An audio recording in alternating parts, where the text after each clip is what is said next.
السلام عليكم ورحمة الله وبركاته. أهلا بكم في قناة مستر عبد الرحمن مندور، وهي قناة خاصة بتعلم اللغة الإنجليزية.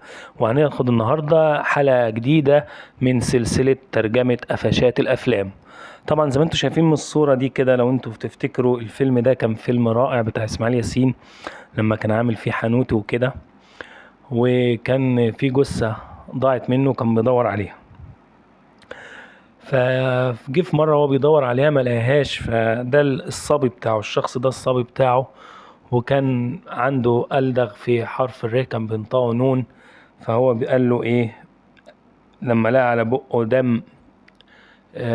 قال له لا ده مش دم، دي ايه؟ دي مربى يا معلمي مربى. فقالها له طبعا باللغة بتاعته او بالطريقة بتاعته، دي منبى يا معلمي منبى. اوكي. فطبعا تعال نترجم كده مبدئيا كده. كلمة دي أترجمها ازاي؟ دي هتترجم يا إما this أو that. طيب إمتى أقول على كلمة دي this وإمتى أقول that؟ لو الحاجة قريبة مني أقول عليها this. أوكي. زي مثلا التلفزيون كده، لو قريب منك أو الكتاب هتقول this is my book، ده الكتاب بتاعي.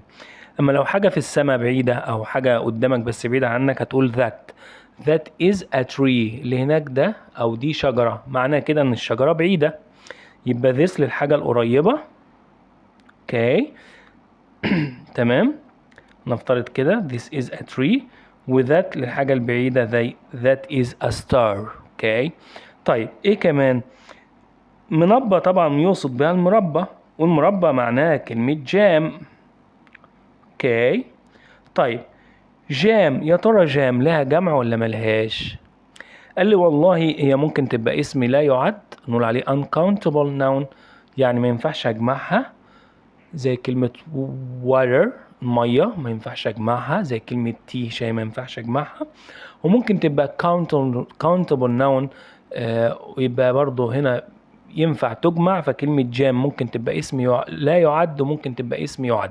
لو اسم لا يعد هتبقى معناها نوع واحد من المربى، يعني انت لو عندك مربى كتير من مربى المشمش او مربى الفراولة فتقول عليها جام. لكن لو عندك انواع مربى مختلفة تقول عليها جامز. يبقى انا عندي جام يقصد بها كلمة مفرد، واسم لا يعد لو المربى نوع واحد بس. اما لو عندي انواع كتيرة من المربى زي مربى المشمش، مربى ال التين، مربى الفراولة، اقول عليها جامز. اوكي. طيب هنا this بيجي بعدها ايه؟ قال لي this بتاخد is، وذات بتاخد is. طيب هي المربى على بقه فتبقى قريبة ولا بعيدة؟ قريبة، يبقى اقول عليها this is. اوكي. طيب ينفع اجيب كلمة بدل this is او that is؟ قال لي ممكن اقول عليها it's. it is لانها غير عاقل. this is jam، واحنا قلنا كلمة جام اسم لا يعد، فما ينفعش يكون مفرد، يعني ما ينفعش اقول عليها a jam، يبقى اقول this is jam على طول، ما ينفعش تقول a jam.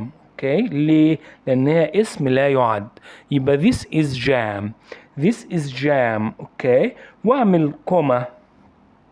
اوكي. الكوما بتيجي قبل الاسم اللي بند عليه، لان هو بيقول له يا معلمي.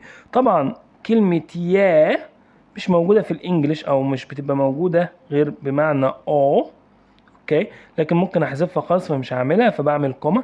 this is jam my معلمي، هتبقى my boss. اوكي.